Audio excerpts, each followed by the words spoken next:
now. Okay, hello. My name is Mackenzie. It is not Colleen.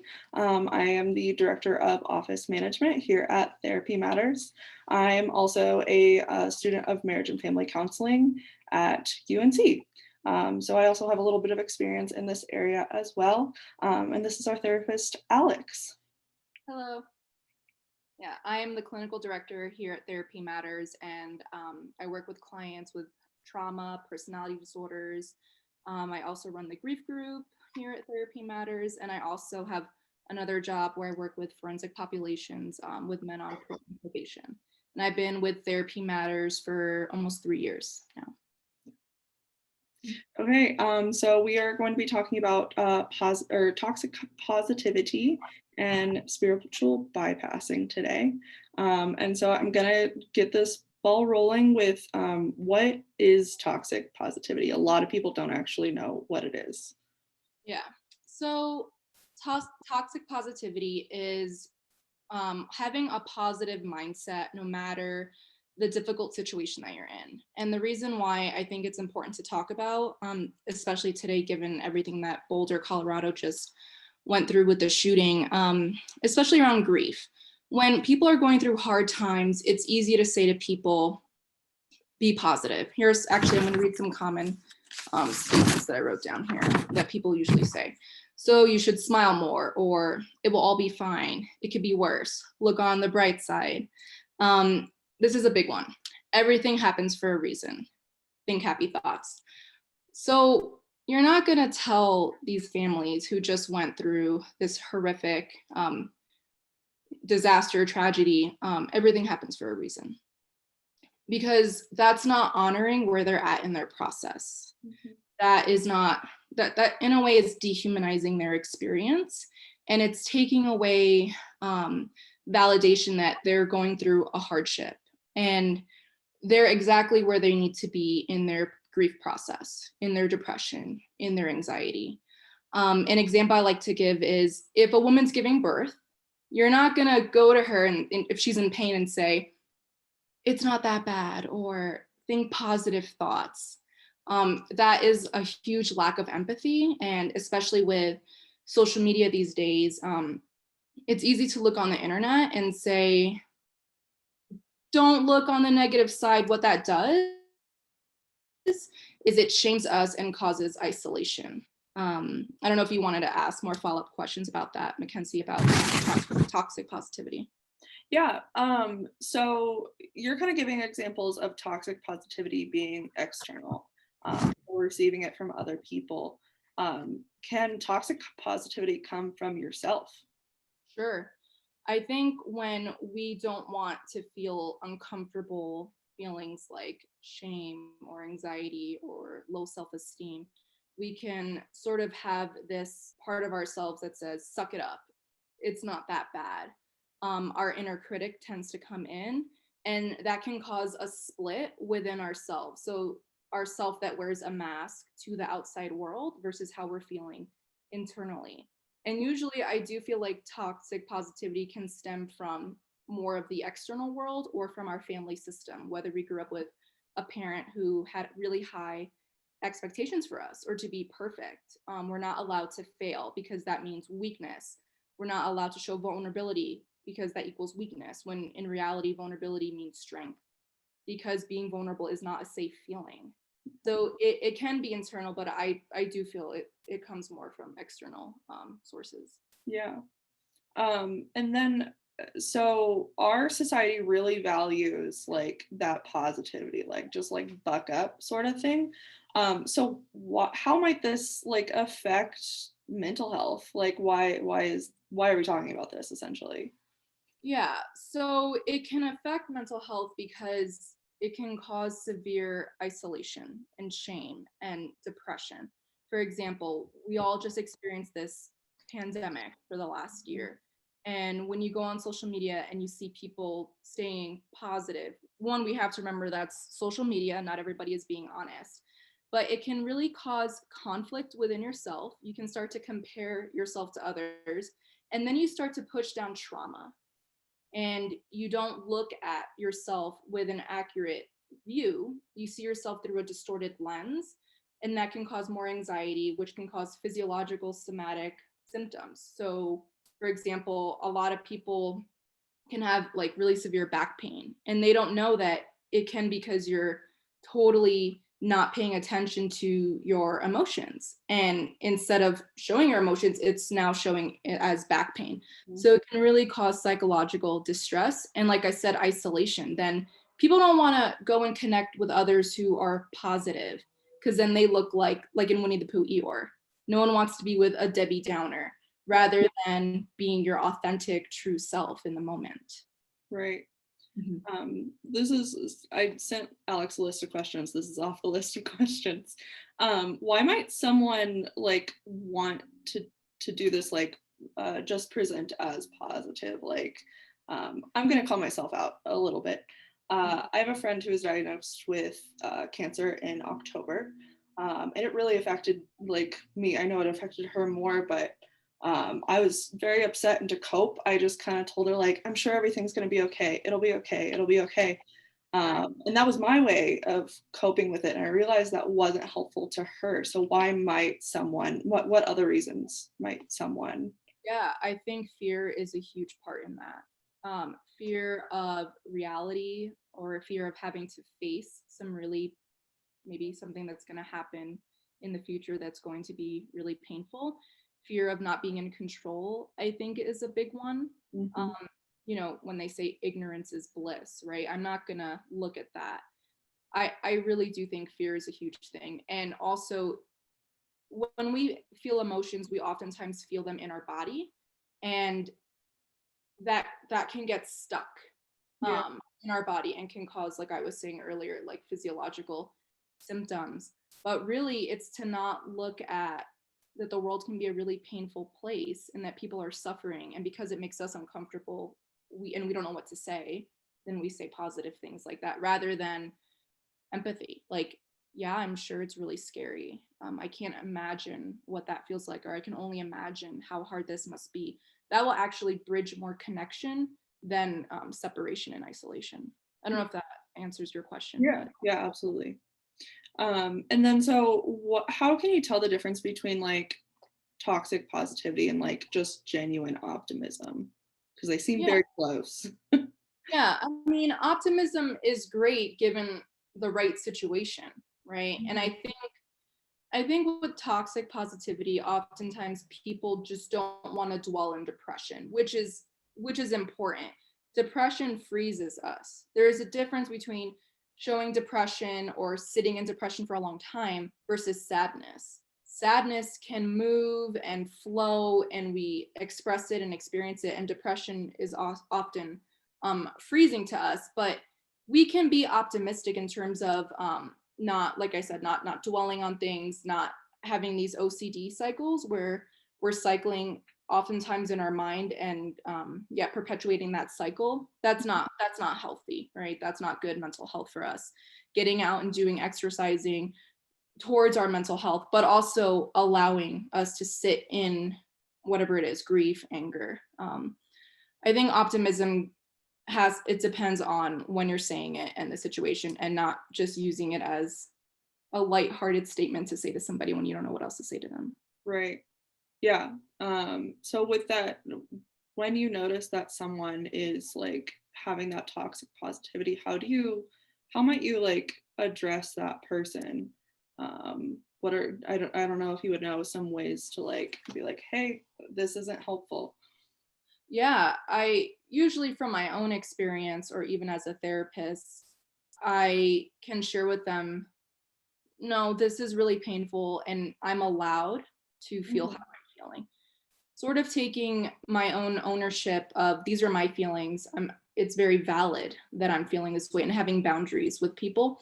Or I can say, thank you for saying that, but that really hurt. Actually, I felt really missed by your statement, and it makes me feel othered. It makes me feel like you're not actually looking at what I'm dealing with, and you're sort of dismissing my feelings, because that is what we're doing at times, and we're not doing it with negative or cruel intentions. We're doing it because it's uncomfortable. And oftentimes this can happen too with diversity, with people of color, Mhm. LGBTQ communities, when we say things like, well, if you're positive, then maybe violence won't happen, or put out positive vibes. That doesn't speak to, you know, people walking on the street and experiencing certain things because of their race or their sexual orientation, whatever it is. Yeah. So yeah, I'm a really blunt person from the East Coast. So I tend to tell people exactly how I'm feeling. And I know that not everybody can do that, but yeah, taking someone to the side and saying, this is what I'm needing, actually. Yeah. And can you sit in this with me? If not, great, I'll go do this with somebody else. Yeah. And what are some strategies to identify like that person in your life, if you have that person in your life, someone who's toxic? How you can tell if they are being toxic, Yeah. positive. I mean, you can look on their social media and see what kind of memes they're posting or posts, or if they're not. I don't know if, you know, the people in this meeting right now, if they've ever experienced this, where you're talking to somebody and you're sharing a really emotional experience and you don't really feel like they're listening. And they just sort of say something like, oh yeah, it'll be okay, or you'll get through this, or this too shall pass. Sort of that general shallow answer is when you know someone's not really listening, they're not able to do it because they're bypassing within themselves, or you're making them uncomfortable with things that they can't sit in within themselves. So that's one way to see that. And I think social media, yeah, is a big one too. Yeah, for sure. We're gonna, I think, move on to spiritual bypassing. So what is spiritual bypassing, and like how do they kind of relate? They're very similar in a way. Yeah, so I wrote it down here. John Welwood, he coined the term. So he was a Buddhist teacher and a psychotherapist, and he wrote, it's a tendency to use spiritual ideas and practices to avoid facing unresolved emotional and psychological wounds. So the difference between main difference, toxic positivity and spiritual bypassing, is using spiritual practices, which we have a lot of spiritual people here, especially in Boulder, to not look at yourself or to not sit in really painful emotions. So for example, I know a lot, I went to Naropa, that's where I got my master's, and I saw a lot of spiritual bypassing there, where a lot of people would say, I don't experience anger, I don't let that enter me, it doesn't do me any good, so I can just sit and meditate for 2 hours and I can feel okay. The biggest issue with that is we all have what's called a shadow. Our shadow is the parts of ourselves that we don't like or that we reject. So the minute you don't have any room for things that are negative, I don't even like to use the word negative, uncomfortable, you throw it onto your shadow. Okay. What happens is your shadow gets bigger and bigger and bigger, and you don't look at that. Okay. So then that causes more trauma, more unprocessed feelings, and then there's not actually a lot of room for healing. And then we can either act out or we hurt people with our words and our actions. Yeah, I mean, anger is a very human emotion. Like you can't just not feel it, and suggesting that you can is very damaging. It's damaging to yourself. It's damaging to other people. Yeah.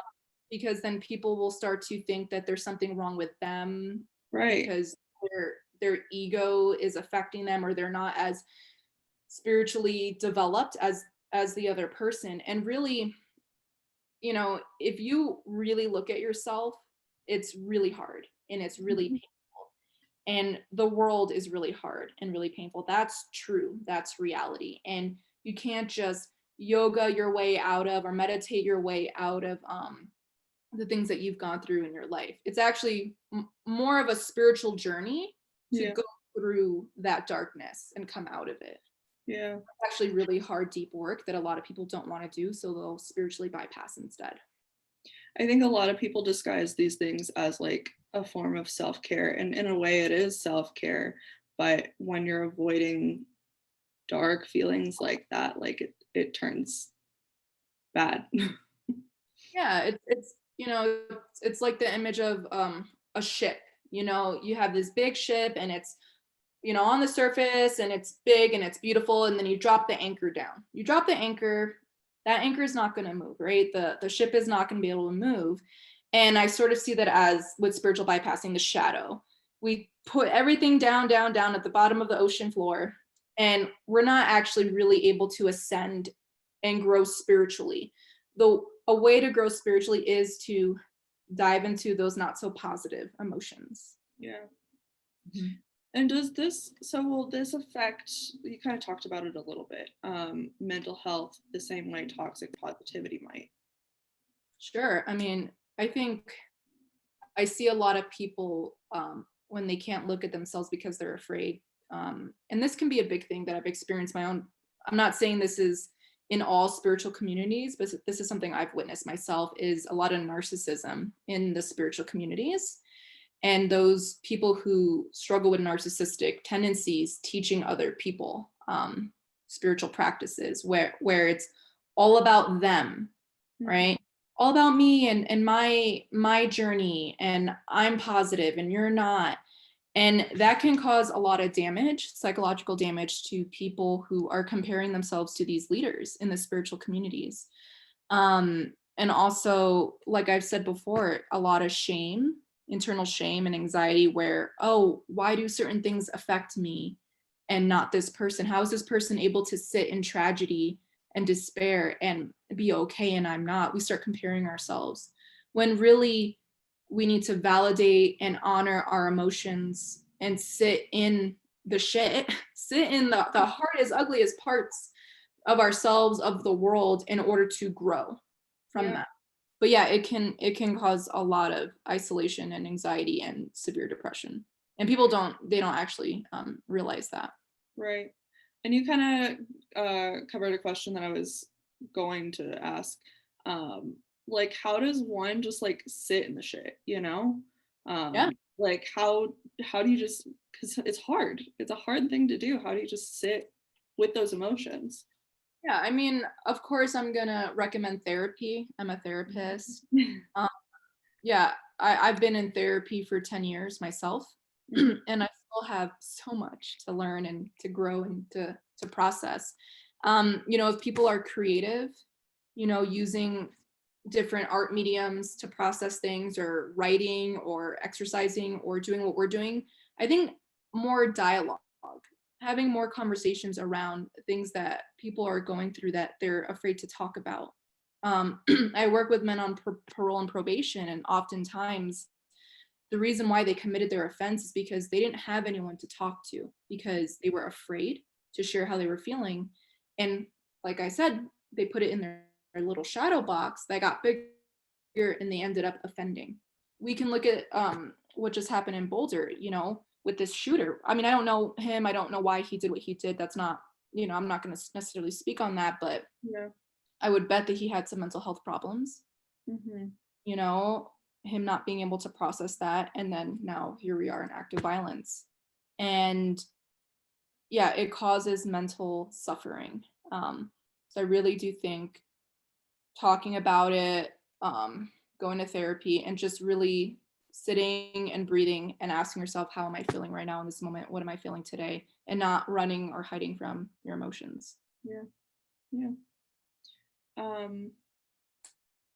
Let's ask,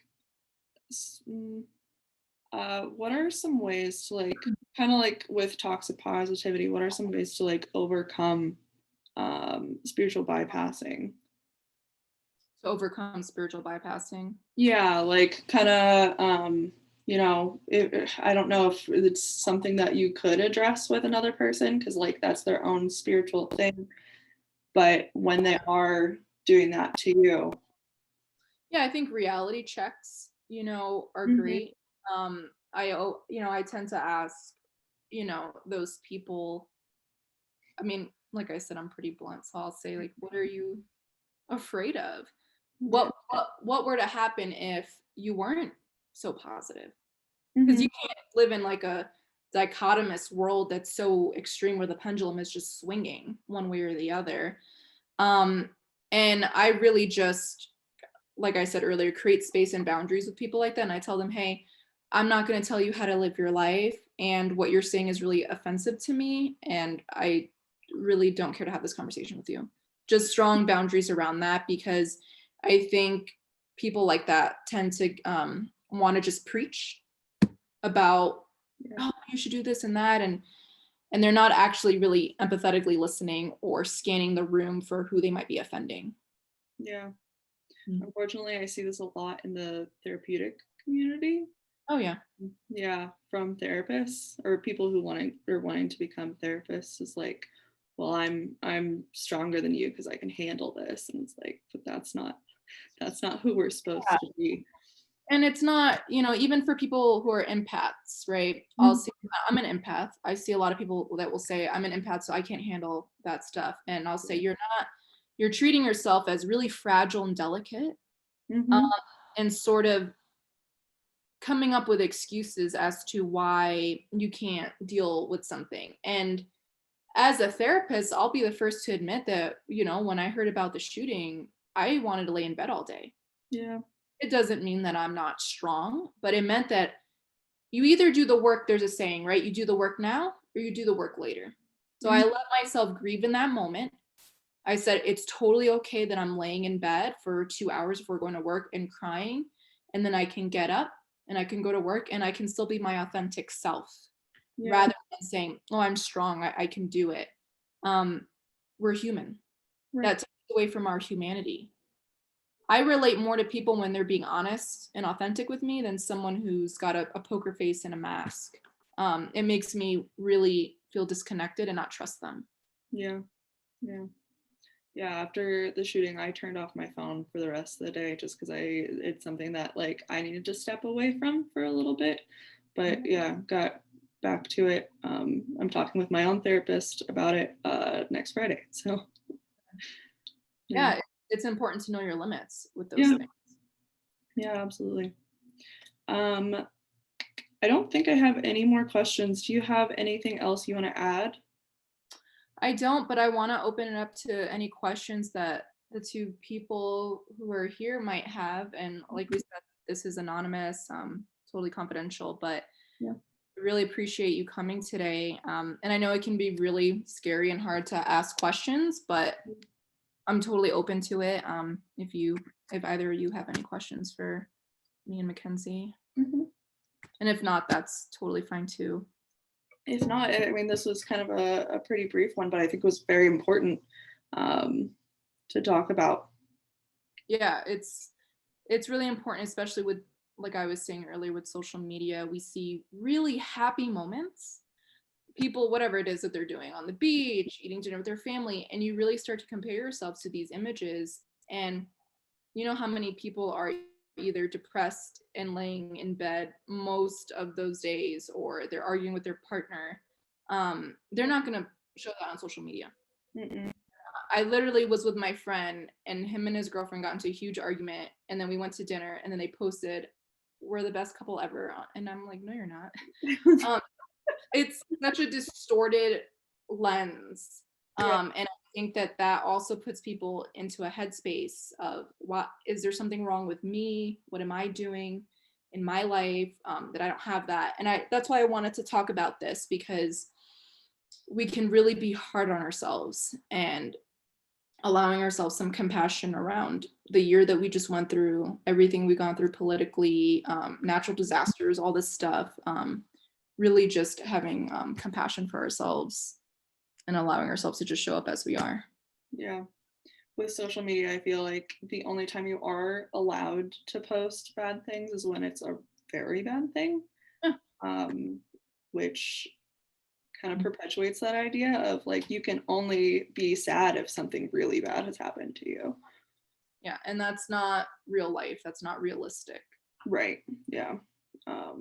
And now it's become a competition of who's doing the best during the Totally. Right. And we have to make everything into competition, right? Right. Yeah, I think that's all we have for today. I think next month we're going to be doing a workshop on for children of narcissism, I believe. Yes, that's an important topic that I'd like to talk about. Survivors of narcissistic parents, narcissistic abuse. You don't have to have gone through parents, but looks like we have a question.